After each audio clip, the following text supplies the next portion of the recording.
Ibrani pasalnya yang ke-9. Tempat kudus di bumi dan di sorga. Memang perjanjian yang pertama juga mempunyai peraturan-peraturan untuk ibadah dan untuk tempat kudus buatan tangan manusia. Sebab ada dipersiapkan suatu kemah, yaitu bagian yang paling depan, dan di situ terdapat kaki dian dan meja dengan roti sajian. Bagian itu disebut tempat yang kudus. Di belakang tirai yang kedua terdapat suatu kemah lagi yang disebut tempat yang maha kudus. Di situ terdapat mezbah pembakaran ukupan dari emas dan tabut perjanjian yang seluruhnya disalut dengan emas. Di dalam tabut perjanjian itu tersimpan buli-buli emas berisi mana, tongkat Harun yang pernah bertunas dan lolo batu yang bertuliskan perjanjian. Dan di atas kedua kerub kemuliaan yang menaungi tutup pendamaian. Tetapi hal ini tidak dapat kita bicarakan sekarang secara terperinci. Demikianlah caranya. Tempat yang kudus itu diatur, maka imam-imam senantiasa masuk ke dalam kemah yang paling depan itu untuk melakukan ibadah mereka.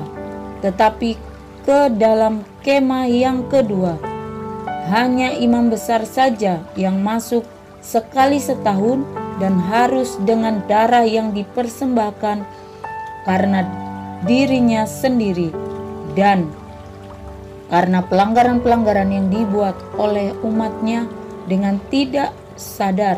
Dengan ini Roh Kudus menyatakan bahwa jalan ke tempat yang kudus itu belum terbuka selama kemah yang pertama itu masih ada. Itu adalah kiasan masa sekarang. Sesuai dengan itu dipersembahkan korban dan persembahan yang tidak dapat menyempurnakan mereka yang mempersembahkannya menurut hati nurani mereka. Karena semuanya itu di samping makanan, minuman, dan pelbagai macam pembasuhan hanyalah peraturan-peraturan untuk hidup insani yang hanya berlaku sampai tibanya waktu pembaharuan. Kristus adalah pengantara dari perjanjian yang baru. Tetapi Kristus telah datang sebagai imam besar untuk hal-hal yang baik yang akan datang. Ia telah melintasi kemah yang lebih besar dan yang lebih sempurna, yang bukan dibuat oleh tangan manusia, artinya yang tidak termasuk ciptaan ini. Dan ia telah masuk satu kali untuk selama-lamanya ke dalam tempat yang kudus, bukan dengan membawa darah domba jantan dan darah anak lembu, tetapi dengan membawa darahnya sendiri, dan dengan itu ia telah mendapat kelepasan yang kekal. Sebab jika darah domba jantan dan darah lembu jantan dan percikan abu lembu muda menguduskan mereka yang najis sehingga mereka disucikan secara lahiriah, betapa lebihnya darah Kristus yang oleh Roh yang kekal telah mempersembahkan dirinya sendiri kepada Allah sebagai persembahan yang tak bercacat, akan menyucikan hati nurani kita dari perbuatan-perbuatan yang sia-sia, supaya kita dapat beribadah kepada Allah yang hidup. Karena itu, ia adalah pengantara dari semua perjanjian yang baru, supaya mereka yang telah terpanggil dapat menerima bagian kekal yang dijanjikan. Sebab ia telah mati untuk menebus pelanggaran-pelanggaran yang telah dilakukan selama perjanjian yang pertama. Sebab di mana ada wasiat, di situ harus diberitahukan tentang kematian pembuat wasiat itu. Karena suatu wasiat barulah sah kalau pembuat wasiat itu telah mati, sebab ia tidak berlaku selama pembuat wasiat itu masih hidup. Itulah sebabnya maka perjanjian yang pertama tidak disahkan tanpa darah. Sebab sesudah Musa memberitahukan semua perintah hukum Taurat kepada seluruh umat, ia mengambil darah anak lembu dan darah domba jantan serta air dan bulu merah dan hisop, lalu memerciki kitab itu sendiri dan seluruh umat.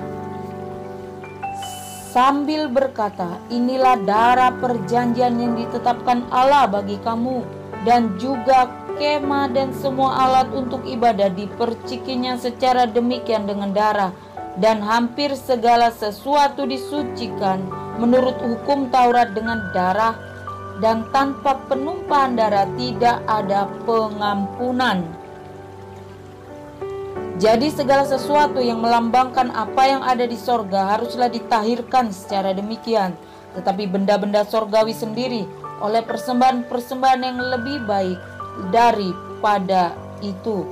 Sebab Kristus bukan masuk ke dalam tempat kudus buatan tangan manusia yang hanya merupakan gambaran saja dari yang sebenarnya, tetapi ke dalam sorga sendiri untuk menghadap hadirat Allah guna kepentingan kita.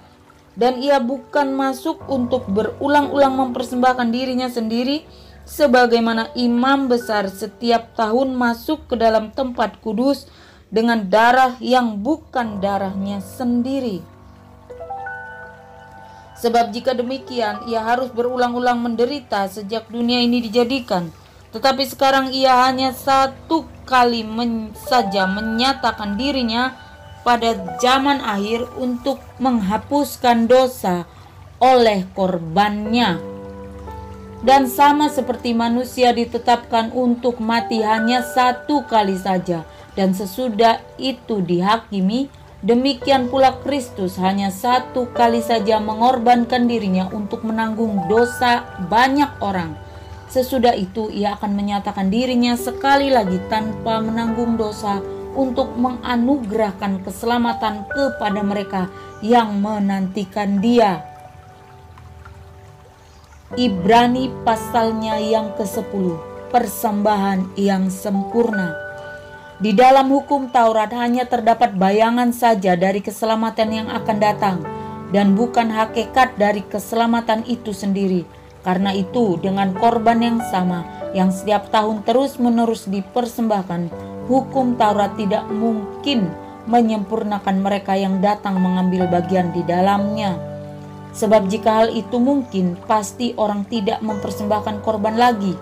Sebab mereka yang melakukan ibadah itu tidak sadar lagi akan dosa setelah disucikan sekali untuk selama-lamanya.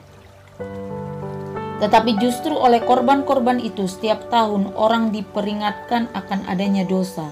Sebab tidak mungkin darah lembu jantan atau darah domba jantan menghapuskan dosa. Karena itu ketika ia masuk ke dunia ia berkata, korban dan persembahan tidak engkau kehendaki, tetapi engkau telah menyediakan tubuh bagiku. Kepada korban bakaran dan korban penghapus dosa engkau tidak berkenan. Lalu aku berkata, sungguh aku datang, dalam gulungan kitab ada tertulis tentang aku untuk melakukan kehendak-Mu, ya Allahku. Di atas ia berkata, korban dan persembahan, korban bakaran dan korban penghapus dosa tidak engkau kehendaki, dan engkau tidak berkenan kepadanya, meskipun dipersembahkan menurut hukum Taurat. Dan kemudian katanya, sungguh aku datang untuk melakukan kehendak-Mu. Yang pertama ia hapuskan supaya menegakkan yang kedua. Dan karena kehendak-Nya inilah kita telah dikuduskan satu kali untuk selama-lamanya oleh persembahan tubuh Yesus Kristus. Selanjutnya setiap imam melakukan tiap-tiap hari pelayanannya dan berulang-ulang mempersembahkan korban yang sama sekali tidak dapat menghapuskan dosa. Tetapi ia setelah mempersembahkan hanya satu korban saja karena dosa, ia duduk untuk selama-lamanya di sebelah kanan Allah. Dan sekarang ia hanya menantikan saatnya di mana musuh-musuhnya akan dijadikan tumpuan kakinya. Sebab oleh satu korban saja ia telah menyempurnakan untuk selama-lamanya mereka yang ia kuduskan. Dan tentang hal itu Roh Kudus juga memberi kesaksian kepada kita. Sebab setelah ia berfirman, inilah perjanjian yang akan kuadakan dengan mereka. Sesudah waktu itu ia berfirman pula, aku akan menaruh hukumku di dalam hati mereka dan menuliskannya dalam akal budi mereka. dan aku tidak lagi mengingat dosa-dosa dan kesalahan mereka. Jadi, apabila untuk semuanya itu ada pengampunan, tidak perlu lagi dipersembahkan korban karena dosa. Ketekunan. Jadi saudara-saudara, oleh darah Yesus kita sekarang penuh keberanian dapat masuk ke dalam tempat kudus, karena Ia telah membuka jalan yang baru dan yang hidup bagi kita melalui tabir, yaitu dirinya sendiri. Dan kita mempunyai seorang imam besar sebagai kepala rumah Allah. Karena itu, marilah kita menghadap Allah dengan hati yang tulus ikhlas dan keyakinan iman yang teguh. Oleh karena hati kita telah dibersihkan dari hati nurani yang jahat dan tubuh kita telah dibasuh dengan air yang murni. Marilah kita teguh berpegang pada pengakuan tentang pengharapan kita, sebab Ia yang menjanjikannya setia.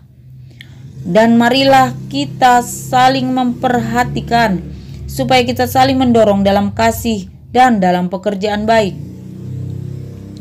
Janganlah kita menjauhkan diri dari pertemuan-pertemuan ibadah kita, seperti dibiasakan oleh beberapa orang.